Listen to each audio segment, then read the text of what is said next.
Welcome to the Life Engineering Podcast. My name is Gabriela, former chemical engineer, relationship coach, and author. In each episode, we'll uncover the wisdom, strategies, and tools to help you build thriving relationships and purpose-driven careers. My wish is that something shared in this space touches your heart, brings clarity, or gently guides you toward what you need most in your life right now. Thank you for being here. Let's begin now. What if your whole life was your greatest creative project? Are you stuck thinking you're not creative at all, or you're not the creative type? What if creativity isn't about talent, but it's about permission?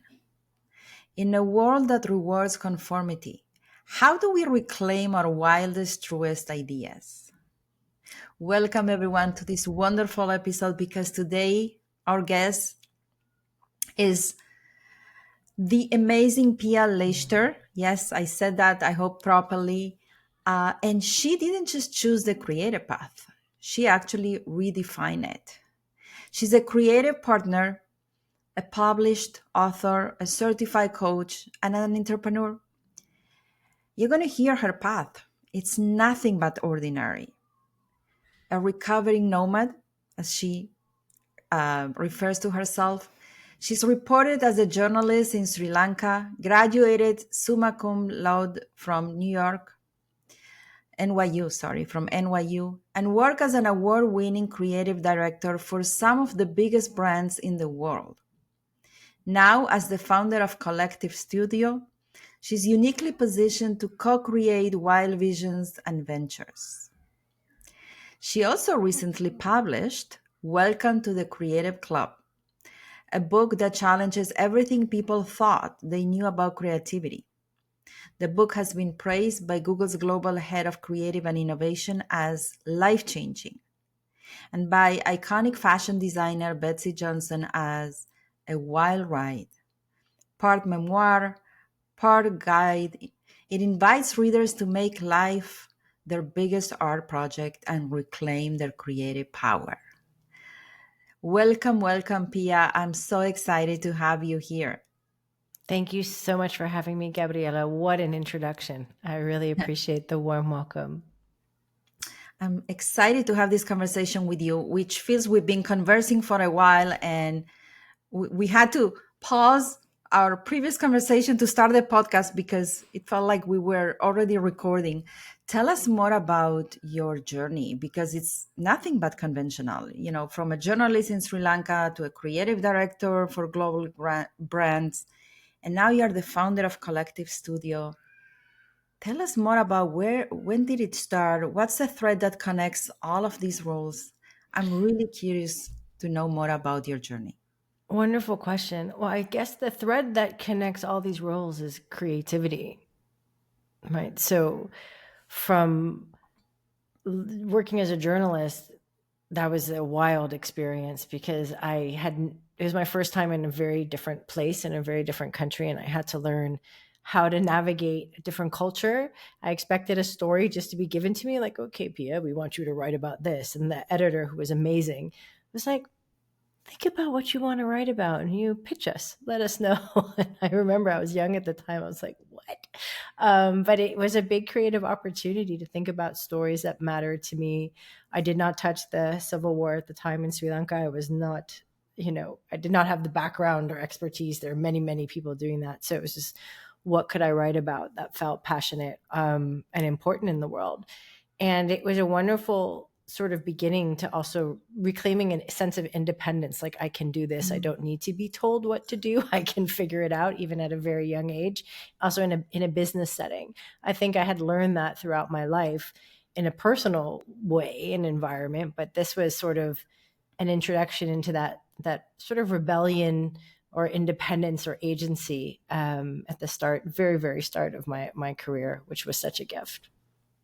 And so then I ended up, sorry, were you going to say something? No, go ahead, please. So then I decided at that point, because I was writing op-ed pieces about how the United States shouldn't invade Iraq because they were breaking the UN agreements and so on and so forth. I felt very passionate about that at the time. And so that was an interesting position to be in as an American in Sri Lanka. I remember a friend saying, maybe you won't let back into the country. But I was. And I went back and I decided, wow, what if I use creativity and communication in this sense for good? What if I was able to make some kind of impact in the world through that? And I thought, maybe international relations or like global affairs would be the right arena for that. So I went back to NYU and I graduated, worked my butt off and graduated summa cum laude in global affairs, thinking that I would then use this to create an impact in the world through different types of tools. Let's see. It was a fascinating program and I learned a lot about the gray area. Because before I had done my master's, things were often very black or white. This is bad. This is good. It's just liberal education I grew up with. And the nuanced way of the world opened up to me. Even if I just got a slice of it, I was able to see a much bigger picture. And that was challenging and also really rewarding because it gave me a different view of how things operate. Not jaded, just more nuanced. And then I had an opportunity to work for the UNDP in New York City in their communications and marketing department. It was a contract role. I had a pretty big loan on my back. Pay wasn't so hot. I was like, well, I want to make a difference, but I also want to, survive in New York City. And then I had the opportunity to produce an economic documentary in Bahrain. So I had these two and I said, I'll take the adventure. I'll go for that. So what I thought would be writing the script and, very, very creative helping produce an economic documentary ended up being ad sales in the Middle East. Which Oh, wow. was I was like, oh my God, like I was pitched this thing and I thought it was something else. And because we had to produce the show. So you need to raise funds to get the show off the ground. So that meant meeting ministers and CEOs and all different kinds of people from all different walks of life in Bahrain. And at And the I'm sure you have time, plenty of stories. oh my God, especially as a woman, a half Jewish woman, forget it. Like they were like, no, you have to change. You can't use Lichter there. You have to use my mother's last name, which is Mayu.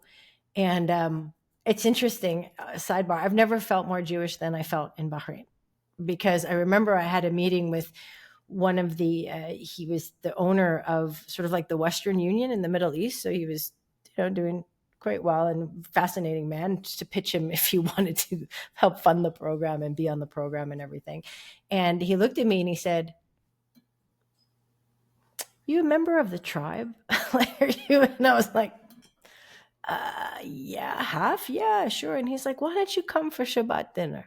We always have people over. And there was no question of what half or if I belonged or if I didn't belong. It was just welcome with open arms in this small community. And it was a very fascinating cultural experience on so many levels. Also being a woman and having to be in these, meeting minister of culture and just these really different scenarios. It was super challenging because I had just come from this lofty, I'm going to use creativity to make a difference in the world, to all of a sudden like ad sales in the Bahrain. But I made some good friends along the way. I learned so much. I I was going can't to even. ask you, what's the biggest lesson or realization you had about yourself that you didn't know? About myself that I didn't know. I guess it's what I'm capable of. It was a reminder of my own resilience and capacity and adaptation. Like I've been moving my whole life. I love that word, adaptation. Yeah. Yeah. So I found that, whoa, I'm able to once again be in a very different environment and still connect and still succeed and still have all these really interesting experiences. Like, we met another affluent business owner, but came from, he was Shiite. And so had a different experience he did living in Bahrain because they were in the minority. And so when going to his house and he had, I think like 3 or 4 wives, but they had different houses and he had so many kids. He was trying to remember his grandkids' names. So like we ate on the floor me and my business partner. It was lovely because that's just how it was done. And so it was wonderful to be able to just go into all these different cultural environments and different setups and have an open mind and meet really generous, kind, curious people who also wanted to get a sense of what is it like to meet this. I guess I might have seemed like a weird American mix hybrid, right? Because I'm also half Canadian, I'm half French Canadian.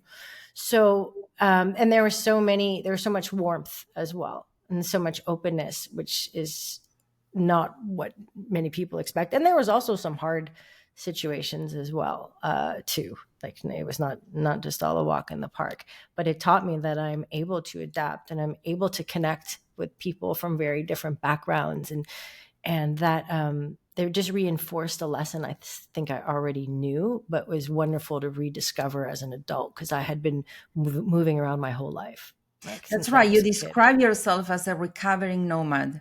Exactly. What does that mean to you, and now and in your work and creative life, that recovering nomad? I mean, you're already telling us some stories, and I can see like it feels like you were the citizen of the world. But when you describe yourself as such, what does that mean to you?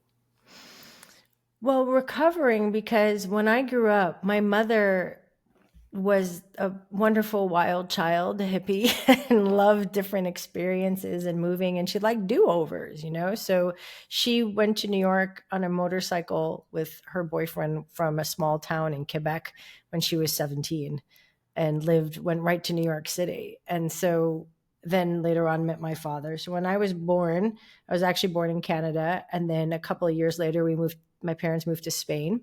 So lived in Spain for 2 years and then moved to the Lower East Side, Manhattan. Then my parents got separated. My mom and I went to Brooklyn, stayed in Brooklyn and Manhattan for a few years, then went to Puerto Rico, then came back to Manhattan, then decided to go to Montreal, where my mom was from. So did that, then had to do French immersion and that whole that whole road. So another story. And then went to a boarding school in Stansted, so right by the border of Vermont, then moved to Ottawa, then went back to Montreal, then eventually went back to New York City, then decided to go to Sri Lanka, and then back to New York City. And then after that, Bahrain, where I met my ex-husband, and then France, where he was from. So we lived in France for a while. Then we moved to London for around 4 years. And then after that, I got an opportunity to work in an agency in Copenhagen, which is where I am now, and then came to Copenhagen. And when I got divorced, which was, of course, these things are life shattering, like painful, I had a choice. My first instinct was Paris. I always wanted to go to Paris and live in Paris. Wouldn't that be beautiful? And I actually applied. Got offered a job, and it took a really long time because of visa issues and stuff. And I so happened to walk into a therapist's office because I was in the middle of a divorce. And I sat down in front of her and I told her, like, okay, this is where I'm at. This is what's happening. And I think maybe Paris is the thing to do. And she looked at me. She's still my therapist 10 plus years later. Wonderful, wonderful woman, wise beyond words. Looked at me with no judgment and said, sure, you can. You can go to Paris and you can move a year or two after that, and then a year or two after that. And that could be how you live your life for the rest of your life. Or you could choose to stay and you can learn how to develop a different relationship with yourself, a deeper relationship with the place, with other people around you. Maybe that's the new adventure. I don't know. I love that. Right? Think about it. And what she did was she presented me with something I wasn't aware of. She presented me with a choice. And sometimes when our default is so ingrained, like it was just like, oh, that didn't work and this hurts a lot. Let me just move. Let me just get out of here. I forgot that I had a choice. And actually, this new choice was what the real adventure was, because I never experienced that. And How so many I years have you decided been to, there? pardon me, How many years have you been in Copenhagen now? since 2010. Okay. Oh, wow. So it's become home. So I've been teaching myself how to stay. And it's been wonderful. And so much has come, so much. Also, my own creativity has flourished because when I'm moving a lot and I'm very active in the world, I'm kind of outside of myself. I'm always like, Well, if you're adapting in a way, it almost forces you to be like a chameleon, right? totally, or what I call a So, shapeshifter. yeah. So when I'm reacting or responding to the world and I'm out in the world in that way, life is very much lived outside of myself. And so this has been like a homecoming. I don't know if it coincides with getting older, but having a routine, having roots, like my own creativity and my own development have flourished in this environment in a very different way. And yet the beauty of the shape shifting and adaptability when I direct it and when it's not directing me is such a wonderful gift. So let's Wonderful. talk about that. I want to talk more about the gift, the creativity, and how people can tap into that. You have your book, Welcome to the Creative Club, right? And Yes. it challenges everything we thought we knew about creativity. Hmm? Tell us more about it. What sparked the idea to write it? You say that creativity isn't something you earn; it's something you reclaim. Tell us more about that. Absolutely. What do you Sure. mean? Well, with the book, I really wanted to smash a myth that I felt stopped people from accessing their innate creativity. And that is the belief that I'm not creative. Mm-hmm. That's for the beret wearing gallery opening people. That's not me. And it's that belief that actually stops us. And so using neuroscience to explain sort of the brain. I'm not a neuroscientist, but I did a lot of research and I interviewed one. We are the way that our brains are designed proves that we are all natural born creatives. We all have a default mode network, which is very closely associated with creativity, also called the imagination network, that is sort of the hotbed of unconscious, subconscious processing and dots connecting and incubation and what allows these sort of eureka moments to come up when we're daydreaming, when we're not doing. And the control mode network, of course, is important for creativity as well, but they work together. And the fact that this is sort of how our brains function to me is proof that we are like you. Of course, you are creative. You're a human being. If you're human, you are creative. I mean, we survived as a species. There's evidence, Yeah. biological evidence. We survived as a species because of our creative capacity. I mean, fire. I mean, just our ability to tell stories that connect people in groups of more than 150 people enabled our survival. What's the importance of exploring and using your creative power of, in a way, activating that section of the brain? And what happens when we don't? Ooh, that's a big one. So here's the thing that I've discovered doing research for this book, which is really interesting because I grew up in New York City. So I'm also a recovering speed queen. like I know what it's like to zip about. I've often felt very safe in movement, and I've been teaching myself to feel safe in stillness.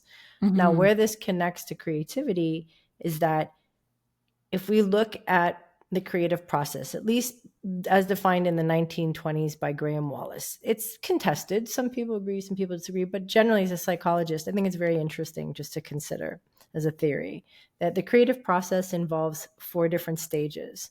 The first stage is preparation. You start to do research or prepare, you're looking into something. The second phase is incubation.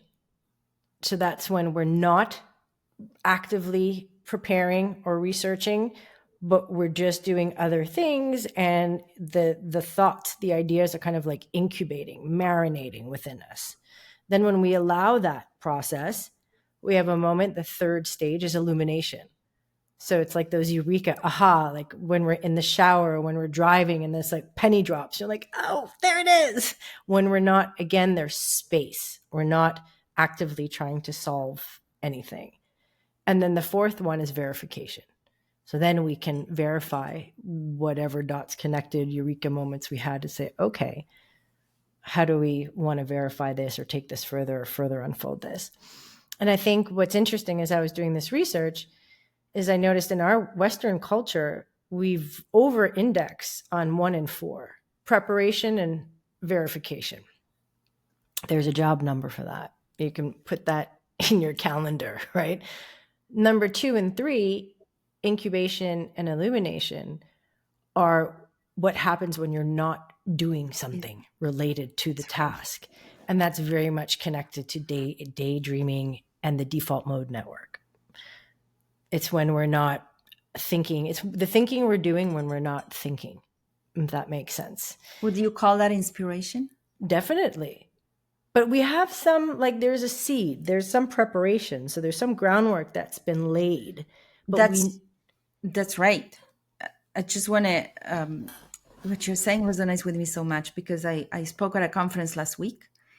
And besides the talk that obviously I had it prepared, I was interviewed and I had to present myself. I had 3 minutes here, 1 minute there. And I felt I prepared all these, pitches. I came prepared, but I felt that what I shared was very different than what I prepared. But had I not prepared, I wouldn't have the creativity or the inspiration to come up with a different, more creative way of saying the same. So it's almost like the preparation made me feel safe and then let go because I have something. And am I making sense? Is that what you're talking about? Yeah, definitely. That's one example of how that can unfold. Absolutely. But it's also I like that you used the word let go. So you did the preparation and then you let it go. And then you allowed whatever to emerge in a free space. So when you were talking, you trusted yourself, you had done it. And it's just like, okay, let's see what comes up here. And I think that's where, to use sort of a cliche, but nonetheless, creative magic happens. It's when we allow space, right? We've done some work and then we let it go and we allow space for dots to connect, for new things to emerge when we trust our own process. And I think it's creating that space that's so important and that many of us miss, including myself. It's so easy to get very busy or to over prepare or to keep doing and trying to push to find a creative solution or trying to push to have an idea come through or why, when what we really need to do is relax, slow down, give it space, trust, whip up a meal, take a shower. You've done some work, right? And then let it go and see what comes through and just have this kind of allowing. And that requires slowing down. That requires daydreaming, not like Netflix or reading a book, but just kind of allowing our minds to wander. And this neuroscience proves this, that it's generative for ideation and for those kind of beautiful eureka moments. But yet many of us don't allow that space.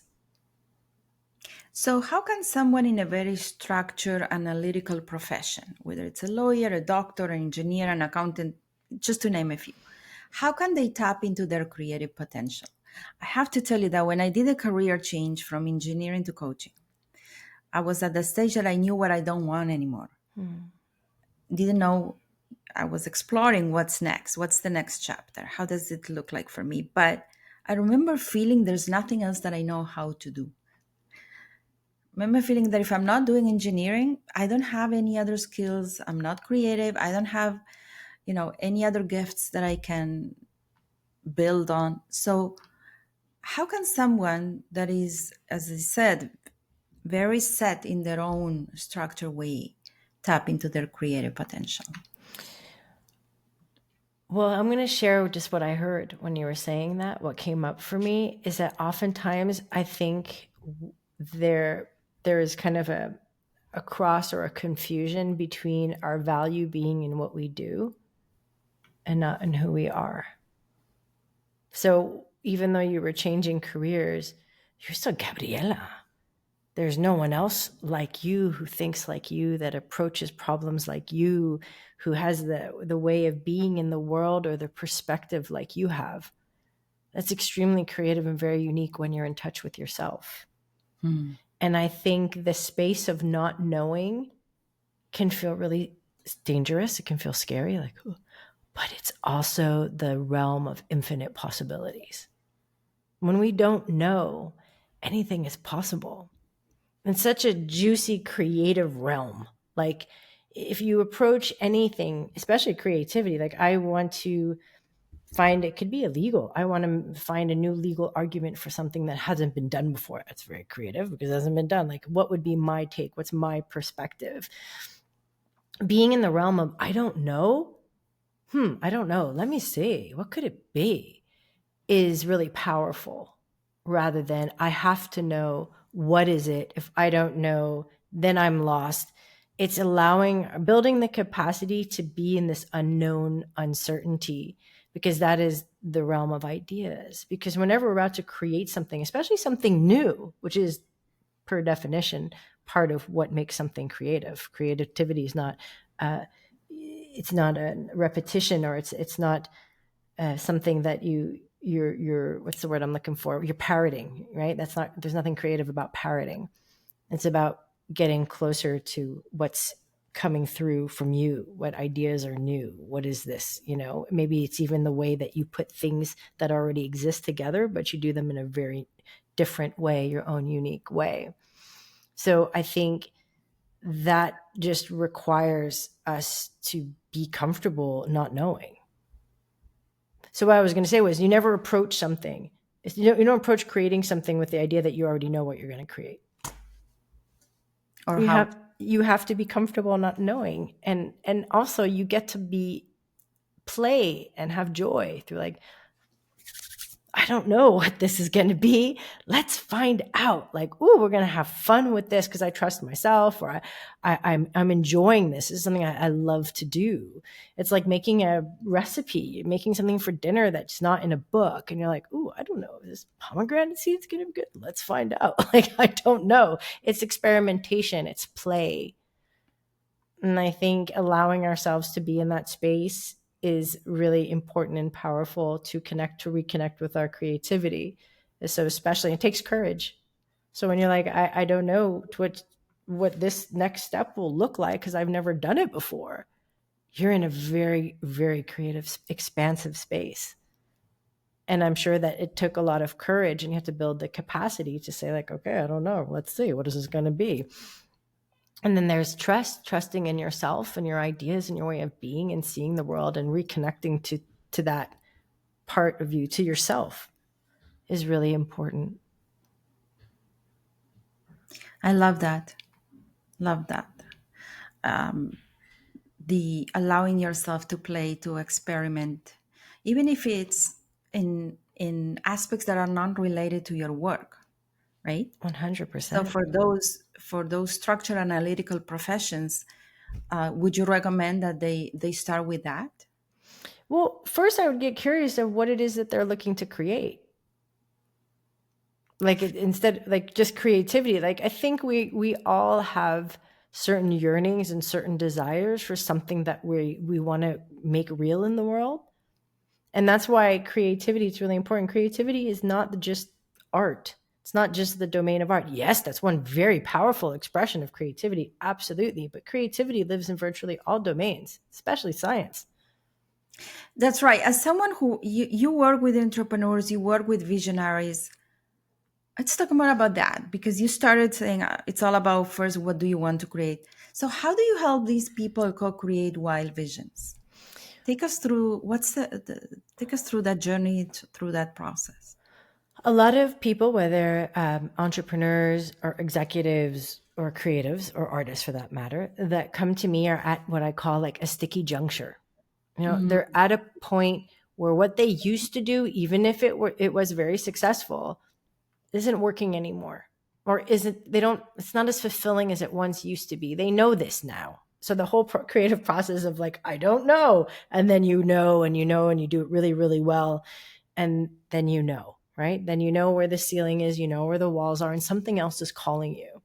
but you've been doing this thing for a long time. You know how to do it, and it feels really comfortable. But yet, something within you is poking you at night. And a lot of my clients come at that point. Some of them know what it is and need partnership to make the jump or to further clarify, like, what is the vision for what it is I'm really after? Like, why is this important? What could it look like? I can kind of see it, but not entirely. When other people know what it is and then need creative partnership, like I don't know. For example, I worked with a woman who had a very successful interior design brand and wanted to move into a lifestyle brand. She's like, I have a vision. I can kind of see it, but I have no idea how to do it. Like, can you work with me and help me do that? And we did. And she's fantastic. And now she was just on a TEDx stage and she's just exploding because she had more she knew she had more in her. She knew her creative potential wasn't being fully unleashed. It was like, yeah, but it is scary to take that next step because often, in her case, this is funny, she took interior design with her, but then later on, now she's realizing that I think there's some parts that need to die. I think this is what I think she didn't use these words, but it's like we need to have extinction moments, right? Mm, Where something either we did or a part of us needs to die in order for the next part of us or the next creation to be born. And it's very that's scary. exciting and it's I think very that's where scary. we get caught up the most. I don't want to let go. Exactly. Because we like comfort, but yet there's something that just doesn't feel quite right in the pit of our stomach. I was there too. When I was working for my agency, the thing, I was comfortable, it was successful. In many ways, it was great on paper. So that was also me. But at night, before I went to bed, I had that niggling sensation of what would happen if I channeled my creativity into building my own business? What would that be? And then I remember getting scared, like, I have no idea what that would look like. I don't know what it would be. I don't know what I would say. And I said, and then it would just be easier to go, no, this is fine. And like, I'm working for a purpose-driven creative consultancy. I came full circle. I always wanted to use creativity for good.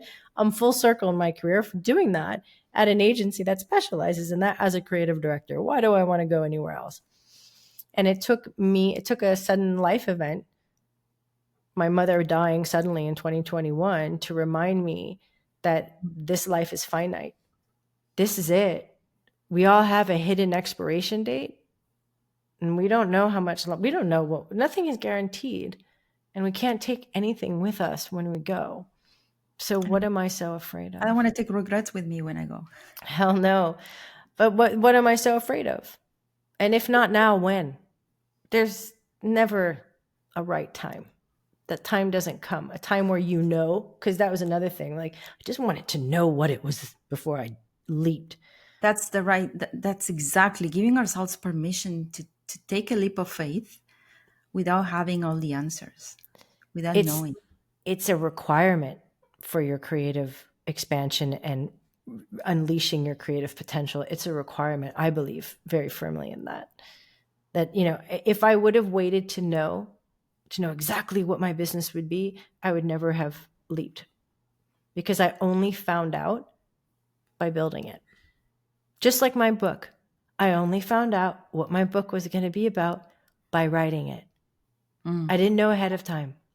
And that's the beauty is, it didn't take a dramatic life event for me to leap again. I love that insight. That makes me, because it doesn't always take something dire. Sometimes it does. For me, it took something to really shake me awake. But after we do that big thing, it gets a little easier. So when the book, which felt huge, felt like a huge, oh God, this is a big investment. It's visibility. It's many, many things, but it felt very meaningful to me.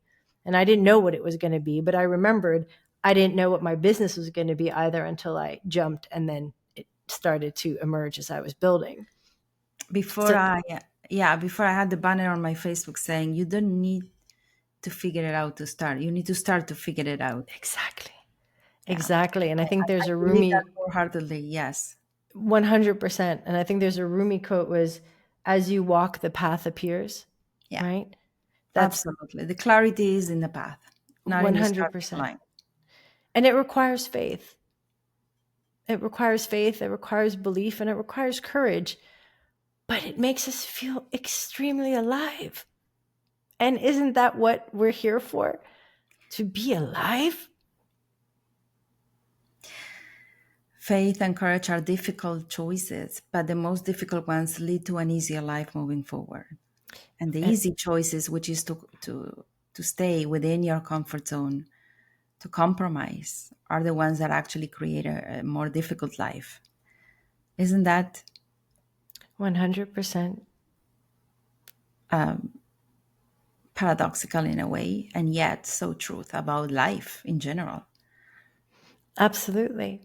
And I think, it to me, it feels thrilling, and I feel very alive to be living my life in the way I'm living it now. And it is expanding my creativity beyond what I could have imagined when I gave myself the space, when I had the faith and I had the courage and I just did it. And I'm still just doing it all the time. It's a muscle I'm practicing. I tell a lot of people, because this is what it means to me, that entrepreneurship feels like the gym for building my uncertainty muscle. Oh, yeah, absolutely. But Because also your creative muscle. the two are very interlinked. That's right. Uncertainty and creativity, and life is a creative process. And life is uncertain. There's no it is just is. It changes all the time. And once we can come to terms with that and see it as a realm of possibility and not just a realm of knee-knocking angst, then we get to really explore and expand and discover ourselves and our own creativity and our own capacity in Yeah, that absolutely. space. Life is a creative process. In fact, for those who believe that, in the first story in the Bible is the creation. Mm. It's all about creation. It's what We we're are here for. we are creative beings. We create, and that's really what I was trying also to say in the book is creativity is not just something we do.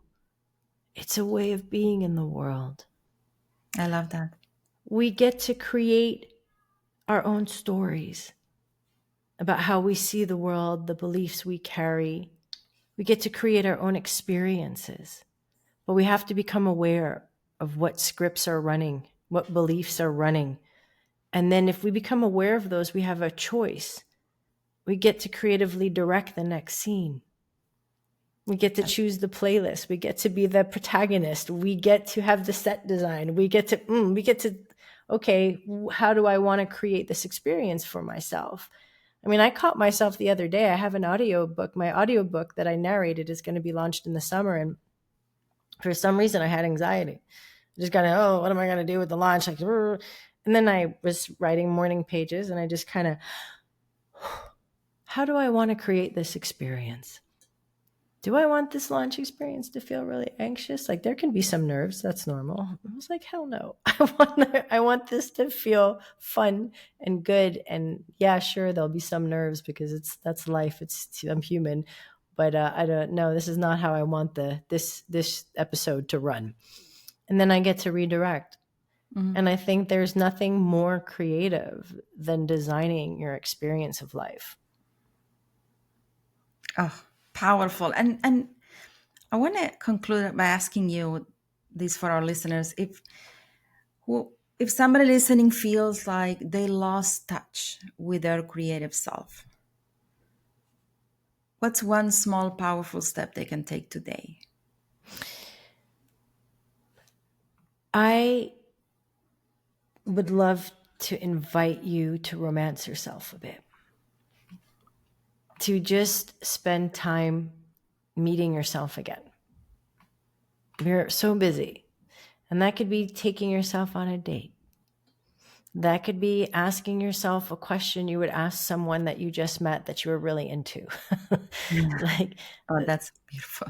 like what do I really want? What would be interesting to do? If I could do anything in a year from now, what would I do? Like you could start with small questions, big questions, but just to take a moment, take a beat to get curious about yourself, get a little intimate with yourself and just ask some powerful questions, maybe like the ones we mentioned, because maybe it's like, what do I want to create next feels too big, but it could also be, what micro experiment do I run next? It doesn't have to be a big plan. It could be like, what is one thing that really excites me? It could be like, oh, I've always wanted to write some recipes for a book. Okay, how could you run a micro experiment about that? Or, I always wanted to see what it would be like if, I don't know, I created a new legal brief. I'm just making it up so it's relevant for everyone. And it's like, okay, well, then what might be the small step, that the micro experiment you can run? And you're running micro experiments to get curious about yourself, I not to call it the see if you pilot. succeed. Yeah. Oh, It, yeah, that for sure. it's more just to say, okay, so I'm making this recipe book, or I'm creating this new way of writing a legal brief, just as a experiment. How do I feel when I do it? Does it feel satisfying on a scale of 1 to 10, or are you like at a 9 or an 8? And it's like, yeah, I'm a 7. Okay, what would make it a 9? Is it iterating on it? Like, oh, I think I only want to make recipes with strawberries. Or I don't think it's a legal brief. It's a legal something else. Like, okay, well then experiment with that. Or is it something totally else? Was it a 3? And then you're like, okay, well, let's get curious. What could another micro experiment be? It's just about getting back in touch with the things that make you excited. Yeah. Because I believe your desires are yours for a reason. Oh, yeah. I also believe that whatever we desire is meant for us. It's already Yes. been created. Otherwise, we wouldn't desire it at all. We're same page. So then the task is To discover. removing whatever is blocking your access to your own insight Yeah. about what you desire, what do I desire to create and make real? And what's blocking me from being in touch with that desire? Yeah, I love that. Thank you. Thank you. This is powerful.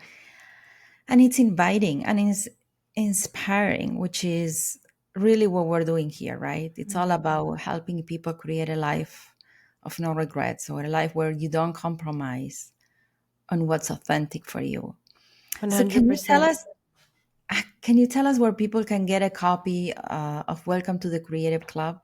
Sure. It's on Amazon, bookshop.org, and Barnes and Noble. Those are the 3 hotspots. And where can people learn more about your work? Studio? Collective.studio. It's the best place. We can have coffee chats, chemistry calls. We can do it all there. And yeah, again, it's just a very powerful act when we reconnect to our creative agency that lives within. And you have that. Lives within. That's right. You have that. You get to choose. You get to choose your next scene. You get to choose your next act. We always do. Sweet. Thank you, Pia, for your words of inspiration, wisdom, for your invitation.